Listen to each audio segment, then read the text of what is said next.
Para finalizar, vamos a determinar el factor P. Resulta que el ejercicio no me mencionaba nada sobre el factor P, o sea que el ejercicio estaba incompleto, ¿cierto? ¿Qué es lo que tenemos que hacer? Entonces vamos a asumir estas condiciones como para completar el ejercicio y poderlo terminar. Entonces, según estas condiciones que me dice que en la zona 1 el maíz, que ocupa el 50%, está sembrado en fajas y el otro 50% pues decíamos que no tenía cobertura vegetal. Entonces si no tiene cobertura vegetal, pues entonces ese factor va a obtener el valor más alto, que es 1.0. Decía que para la zona 2, esa asociación entre maíz y yuca, vamos a asumir que está sembrada a nivel. Son las nuevas condiciones que vamos a dar. Que el pasto también está sembrado a nivel, mientras que el cacao está sembrado en fajas.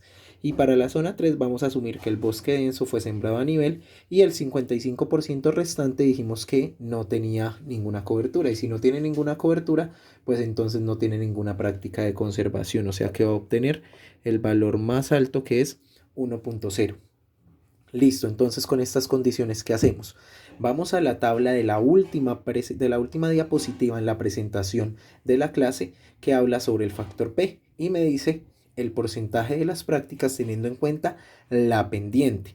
Entonces me dice que si es un cultivo sembrado en fajas a nivel, eh, o si no tiene ninguna, o si está sembrado en terrazas. Entonces en este caso no tenemos ninguna con la característica de que ningún cultivo está sembrado en terrazas. Entonces, ¿qué es lo que hacemos? Pues vamos y verificamos la pendiente, ¿cierto? Para la zona 1 y lo cruzamos con un cultivo en fajas, ¿cierto? Entonces, al cruzarlo, vamos a obtener un valor según esa tabla de 0.30. ¿Por qué 0.30? Porque nuestra pendiente para la zona 1, si recuerdan que nosotros la determinamos en otro factor, es del 8.74%. Entonces ya tenemos el P para el maíz y el P sin cobertura. Entonces, ¿cómo calculamos ese P1?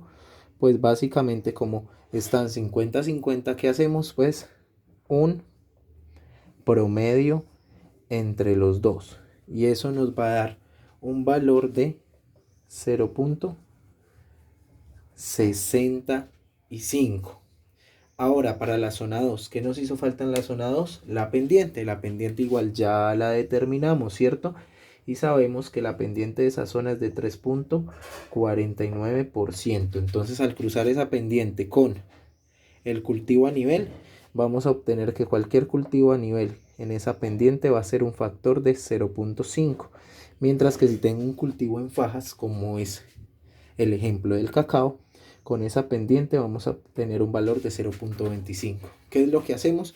Una suma nuevamente teniendo en cuenta el porcentaje de ocupación para la zona 2.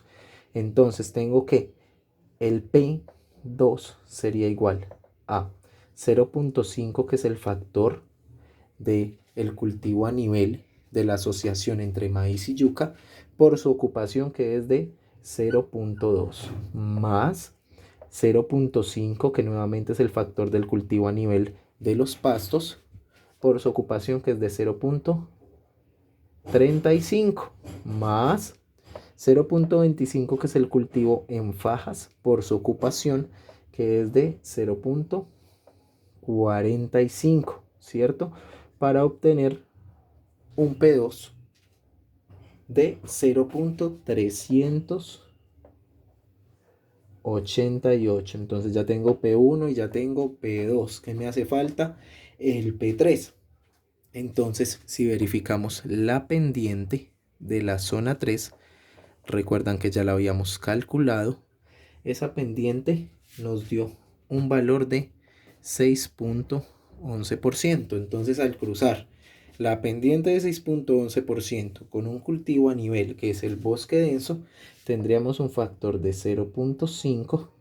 Y evidentemente, si no tengo práctica de conservación porque el suelo está completamente descubierto, voy a obtener el valor más alto sin importar la pendiente, que es de 1.0. Entonces, el P3, ¿a qué sería igual? A 0.5 del cultivo a nivel por su ocupación, que es del 45%, más 1, porque no tengo práctica, por su ocupación del 55%. O sea que mi P3, ¿a qué va a ser igual? A 0.775. Ahora, ¿qué hago? Pues calculo el P total de toda el área de estudio, ¿cierto? Entonces el P total, ¿a qué va a ser igual? Al P1 por el factor de peso 1 más el P2 por el factor de peso 2 más el P3 por el factor de peso 3. Entonces yo sé que mi P total es igual. P1, 0.65 por el factor de peso de toda la zona, que teníamos un factor de peso de 0.2821 más el P2, que es 0.388 por el factor de peso de toda la zona, que era el factor más alto de 0.6540 más el P3 0.775 por el factor de peso, que es el más bajito de todos, que es de 0.0639. Voy a tener un P total de 0.487.